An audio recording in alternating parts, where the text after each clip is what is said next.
Dua anak muda ini juga tidak kalah kreatif karena mereka mampu melihat satu peluang yang sebenarnya sudah menjadi kebiasaan di mana-mana, tapi zaman dulu. Mereka menghidupkan kembali kebiasaan itu untuk kaum lelaki. Apa yang mereka lakukan? Mari kita sambut Putra dan Emir. Ya, Emir, Putra, terima kasih ya sudah mau datang di acara Ki Candid. Terima kasih, silakan duduk. Saya selalu ingin tahu hubungan kalian ini, pertemanan, persaudaraan atau apa? Sepupu. Sepupu ya. Katanya kalian ini pengusaha bisnis cukur rambut. Iya betul. Usaha rambut kalian ini seperti apa sih? Jadi awal mulanya itu zaman dulu kan udah ada sebenarnya pangkas rambut kan. Iya. Di situ dari SMA itu sampai kuliah awal-awal saya tuh kalau potong selalu dipangkas rambut. Sampai saya ngelihat sebenarnya pangkas rambut itu identik sama namanya panas kan, pinggiran, kotor gitu loh. Terus saya ngeliat kok nggak ada tempat potong rambut untuk cowok yang khusus, yang bisa dibuat lebih oke, lebih nyaman dengan kualitas yang lebih baik dengan standarisasi yang lebih baik gitu. Akhirnya di situ saya terpikirlah lahirlah Barber Box ini namanya. Namanya Barber Box. Kalau gitu kita lihat dulu ya liputan berikut ini.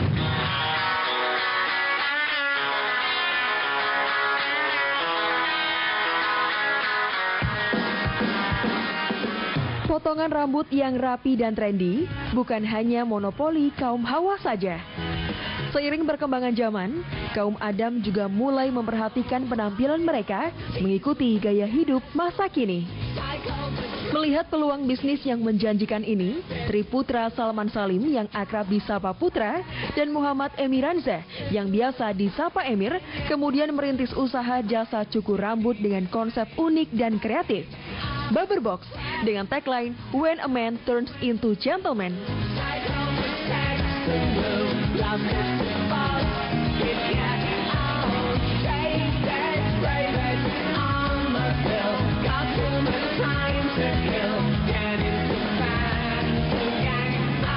Yang paling saya suka di sini suasananya enak dan juga harganya cukup terjangkau dibanding yang lain. Potongannya rapi, sesuaian zaman sekarang lah. Orangnya emang skillnya kelihatan sih, dia bisa motong, juga detail, terus dia yang style rambut juga bagus. Layanannya juga lumayan lah, nggak pernah saya datang terus mengecewakan, nggak pernah satu kali pun saya kecewa gitu. Harga di sini lebih murah, tapi kualitas tetap sama gitu. Kualitas tetap sama, jadi ya kenapa nggak di sini aja gitu. Tahun 2012, Putra dan Emir membuka gerai pertama mereka.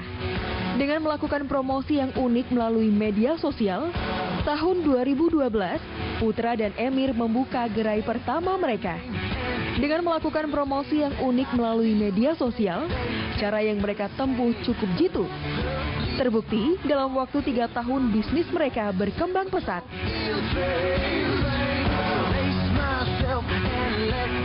Kini, Barber Box memiliki 3 cabang yang tersebar di wilayah Jakarta. Kerja keras Putra dan Emir berbuah manis dengan bertambahnya jumlah pelanggan setiap hari. Kerja keras, fokus, totalitas, dan selalu berpikir kreatif menjadi kunci sukses mereka dalam berbisnis. Dengan terus berpikir kreatif dan inovatif, segala persoalan akan ada solusinya. Kedepannya, Emir dan Putra akan melakukan pengembangan dengan membuat sistem kemitraan.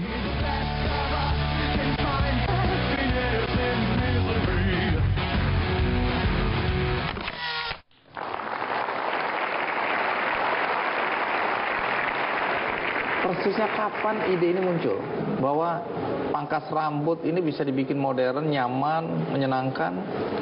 Jadi pada saat itu sih saya semester 4, masih duduk di bangku kuliah semester 4. Nah, yang tadi saya bilang kalau misalnya sebelumnya saya selalu potong di pangkas rambut gitu. Terus akhirnya muncullah ide itu gimana kalau misalnya kita rebranding. Ini tempat pangkas rambut yang panas, yang kotor, yang nggak nyaman gitulah, dibuat di tempat yang lebih convenience itu. Jadi tahun berapa ini? 2012. 2012 Desember. Apa yang dilakukan setelah terpikirkan ada ide ini bagaimana rebranding tempat pangkas rambut laki-laki ya, yang tidak nyaman menjadi tempat yang nyaman. Akhirnya saya ketemu saudara saya lah, Putra. Kita ngobrol gimana caranya kita ngebuat make a konsep, new konsep gitu. Akhirnya kita omongin dan mulailah ngitung-ngitungan. Ini kalau misalnya ngebuat tempat kayak gini berapa nih gitu. Dan kita coba tanya-tanya orang, tanya-tanya saudara, teman. Tapi kebetulan dari teman-teman tuh kurang oke sebenarnya responnya dulu. Oh, mereka meragukan. Karena ini kan sebenarnya buat orang tuh sesuatu yang baru gitu loh. Buat orang, kalau misalnya zaman dulu kan mau potong bagus itu ke salon gitu. Kalau cowok mau potong bagus juga ke salon gitu. Nah di sini kita mau ngebuat suatu konsep yang baru dan teman-teman tuh ragu gitu. Nah, waktu Emir datang ke Putra, apa yang terbersit di kepala Putra waktu itu atas gagasan ini? Awalnya sih saya mikir kayak saya juga pengen bikin bisnis. Awalnya saya kerja soalnya, saya masih selesai kuliah itu saya kerja dulu. Selesai kerja, saya ketemu sama Emir, ngobrol-ngobrol, dia mau bikin bisnis. Akhirnya setelah diobrolin, akhirnya saya setuju kita ngebikin bisnis. Dan saya lihat sih dari masalah konsep, karena kan pada saat mungkin kalau dibilang barbershop sebelum-sebelumnya sudah pernah ada barbershop itu kan, tapi yang kita mau buat di sini tuh sesuatu konsep yang berbeda, benar-benar berbeda, karena kita bisa dibilang kita bukan barbershop, tapi kita the next generation of barbershop yang pernah ada pada saat dulu-dulu itu gitu. Ya. Kalau ada yang tanya, lalu apa bedanya potong rambut di salon-salon yang selama ini laki-laki ke sana dengan di barber box? Ya. Apa bedanya? Jadi kita kan nyari permasalahan lah. Selalu ada permasalahan waktu kita mau buka usaha gitu, kita cari permasalahannya. Permasalahan utama orang potong rambut tuh kita selalu riset gitu. Kalau orang duduk ke tempat potong rambut tuh cuman bilang, "Mas, rapiin aja." Kita bilang, "Mas, bagusnya aja gimana?" gitu. Nah itu tuh nggak ketemu antara bagusnya si tukang cukur dengan bagusnya konsumen, kadang nggak klop gitu. Jadinya nggak ketemu lah bagusnya itu gimana. Nah di sana kita olah lagi, ternyata memang setiap orang itu, tiap muka mempunyai tipe rambut yang kecocokannya beda-beda gitu loh. Di situ kita ngebuat suatu pola gitu, kalau misalnya muka seperti ini harus gaya rambutnya cocoknya seperti apa gitu, dan kita jelaskan ke karyawan kita, dan itulah kelebihan kita di bagian hair consultation itu yang ngebuat kita beda. Tagline-nya apa nih? When a man turns into gentleman. Kenapa harus pakai tagline seperti itu? Kita tuh pengen ngebuat gimana caranya orang datang ke tempat kita tuh bangga gitu. Dengan pride dia datang ke tempat kita, dan ini benar-benar tempat cowok loh. Ini tempat-tempat kalian, tempat kaum pria gitu loh. Nah di situ kita buat namanya tagline Where Man Turn the Gentleman, di mana kita ingin merubah cowok menjadi pria dari segi appearance dan manner kayak gitu. Sekarang pertanyaannya, kalau perempuan datang ke situ boleh atau tidak? Boleh. Boleh. Perempuan datang ke kita kasih buat free service, semuanya free tanpa biaya apapun. Free buat perempuan? Free, tanpa biaya apapun. Tunggu dulu, jangan seneng dulu. Lalu potongannya model apa? Tergantung perempuan itu mau model apa, kita bisa semuanya. Oh, bisa juga? Bisa. Nggak bangkrut itu? Keukur lah. Kalau misalnya udah keterusan juga kita tolong. Orang tua ikut? Ada. Boleh berdiri orang tua? Iya, terima kasih. Baik, orang tua mendukung ya? Jadi orang tua saya ngedukung, tante saya juga mendukung gitu loh. Setelah kelihatan prospeknya, jadi awal-awal sih masih ya udah kerja dulu gitu. Cuman pas kelihatan kita proof lah, akhirnya didukung. Baik, sekarang gerainya tadi disebutkan berapa banyak? Ada 3. Masih di wilayah Jakarta? Di wilayah Jakarta semua. Menurut saya ini nggak keren sama sekali. Saya sebenarnya mau usul ada gambar yang lebih keren. Coba tampilkan.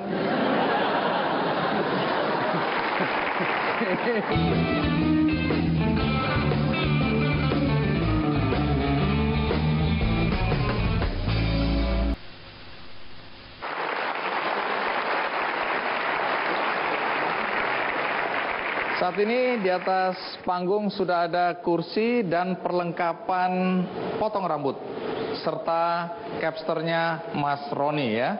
Cuma sekarang yang belum ada adalah korbannya. Karena itu tadi sudah ada yang bersedia menjadi relawan. Siapa? Boleh naik ke sini ya. Baik. Jadi namamu siapa? Dewa. Dewa. Iya. Dewa udah siap jadi model? Siap. Oke. Jangan dibotakin aja sih. Ya, silakan duduk Dewa. Jadi sambil Mas Roni mengubah model rambut Dewa, saya akan kembali ke Emir dan Putra untuk bercakap-cakap. Silakan, Mas Roni. Putra dan Emir, sambil kita menunggu hasil karya Mas Roni yang adalah salah satu capster dari Barber Box, kita lanjutkan ya obrolan kita ya. Ketika membuka Barber Box, ini kan sesuatu yang tidak lazim ya, karena berhadapan dengan kebiasaan orang-orang sebelumnya yang datang ke salon untuk potong rambut. Bagaimana reaksi awal orang-orang ketika melihat pangkas rambut modern yang kalian dirikan ini? Jadi pertama-tama, sebulan pertama tuh sepi. Akhirnya kita kayak ngelakuin branding sosial media, terus tetap ngelakuin branding karena pada saat itu public figure yang datang itu juga lumayan pas kita ngelakuin branding itu. Ada public figure yang tanpa kita undang mereka datang sendiri, ternyata mereka tertarik sama konsep kita. Oke. Itu yang bisa. Jadi berapa lama penderitaan sampai kemudian ada public figure yang datang? 4 bulanan kurang lebih. 4 bulan? 3 sampai 4 bulan. Itu modalnya masih ada itu ya? Alhamdulillah sih ada. Sempat minjem uang pegawai saya, sempat waktu itu. Apa? Minjem uang pegawai saya buat Minjem uang pegawai? Bos Minjem. macam apa? kebetulan saat itu dia punya uang lebih banyak, jadi kita sering bagi lah. Jadi karyawan punya uang lebih banyak dari bosnya ya. Ini lucu ini. Nah, nggak berapa lama setelah 4 bulan lah, itu mulai kelihatan trafficnya sampai dulu sempat buka sampai jam 1 malam ya. Karena waiting list itu, jadi kalau misalnya Bang Andi mau potong hari ini, mungkin reserve hari ini baru bisa 2 hari lagi gitu. Pertanyaannya, lalu pemangkas rambutnya atau capsternya ini bagaimana mendapatkannya dan apakah ada latihannya? Jadi kalau untuk capster kita sendiri, capster itu tukang cukur kita itu kita dapatkan hampir semuanya itu dari Garut. Tapi ada pelatihan tersendiri nggak? Karena model-model di salon kan aneh-aneh, macam-macam. Iya. Sementara kalau di pangkas rambut biasanya pokoknya rrt. Pak kok begini? Alah murah jaluk selamat. Gitu ya. Terus orang boleh milih-milih model.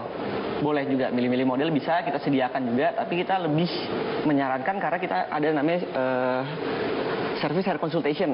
Oh, ada konsultasi Ya, juga. hair consultation itu di mana kalau orang datang ke kita, mungkin kan kalau orang lain datang ke barber lain atau salon, biasanya dia misalkan rambutnya seperti Emir. Iya. Dia bawa foto David Beckham. Misalkan, rata-rata kan kayak, Mas saya mau potong kayak David Beckham. Rata-rata sih orang tersebut, tukang cukur tersebut di tempat tersebut tuh pasti, oke, kita kerjakan. Tapi kan hasilnya kita nggak tahu tuh, cocok atau enggak. Dia merasa mirip Beckham ya. Itu Masalah utamanya orang kadang-kadang nggak sadar ya. Bahwa jauh banget gitu. Nah, misalnya model-model gini ditampilkan juga ya. Boleh pilih gitu ya. Iya. Tapi menurut saya ini nggak keren sama sekali.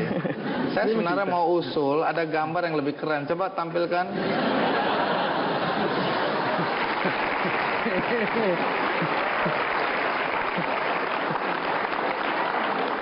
Iya, ini lebih keren ini. Oke. Berapa sih ongkos potong itu di situ? Kita potongnya itu 65.000. Kita menamakan itu barber box package, di mana itu mendapatkan potong rambut, cuci rambut, iya, terus pijit kepala, lalu kita pakai handuk panas biar seger. Oke. Lalu kita ada pomade applying, itu pakai pomade disisirin sekalian, disylingin. Mana ceritanya. pomade-nya? Ini Saya dengar pomade-nya. kalian bikin sendiri pomade-nya ya? Iya. Kalau zaman dulu saya menyebutnya pomade. Iya. Ini semir sepatu atau pomade ini? Pomade itu. Jadi kita itu produksi sendiri, produksi dalam negeri, dengan bau yang berbeda-beda. Enak banget ini baunya. Jadi ini kalian produksi sendiri. Iya. Kita Terus sudah di pasar, iya. Sudah dipasarkan kemana nih pomade ini? Rata-rata sih seluruh Indonesia sih udah, karena kan kita shipping, kita nggak shipping ke tempat salon mana, barber mana, jadi bukan cuma ada di tempat kita aja gitu. Saya dengar ada rencana mengembangkan ini dalam bentuk franchise atau tidak? Ada dalam bentuk, kita sebutnya kemitraan. Apa syaratnya? Pertama, uang. Ya. Pasti. Kedua, nggak boleh botak. Itu merugikan image bisnis itu ya. Iya. Berarti saya nggak ada harapan ya. Ada. Oh, ada. Boleh. Oke. Terus uang, terus Modal pertama, yang kedua passion. Jadi syaratnya mitranya itu sendiri juga mempunyai passion yang minat yang tinggi ya. Minat yang tinggi. Suka ya. Suka sama, bukan harus suka sama potong rambut, cuman minat sama usaha aja. Dia emang punya jiwa mengelola usaha, Entrepreneurship juga ada. gitu loh. Oke. Itu minatnya. Dari dua itu kita Modal bisa dan passion tadi passion ya. aja. Kalau itu dua itu cukup kuat dilihat, itu sebenarnya modal awal untuk bisa mengembangkan bisnis ini. Iya. Artinya ini bisa juga di-franchise-kan di luar Jawa dong ya? Bisa. Oke. Kita memang berencana dalam waktu dekat ini untuk keluar Jawa. Jadi ini tinggal tunggu waktu ini kelihatannya ya. Jadi sekarang sih kita ngebuka program namanya kemitraan. Itu sebenarnya sih nggak beda jauh sama franchise. Hampir sama lah. Hampir sama, cuman beda namanya aja. Kalau franchise harus tunggu dulu untung berturut, tapi kemitraan ini bisa saat ini juga ya. Bisa. Bahkan saya dengar mau melebarkan sayap sampai ke Malaysia begitu. Untuk jangka waktu 7 tahun ke depan sih kita punya visi, kita mau jadi tempat grooming rambut buat laki-laki yang bisa nawarin solusi terbaik se-Asia Tenggara. Se-Asia Tenggara. Oke. Gimana Mas Roni, sudah siap? Sudah hampir? Baik, tinggal dibotakin aja yang belum ya. Ini sebentar lagi selesai, tapi sebelum selesai, saya dengar kalian berdua ingin membagikan voucher ya. Voucher untuk potong rambut gratis.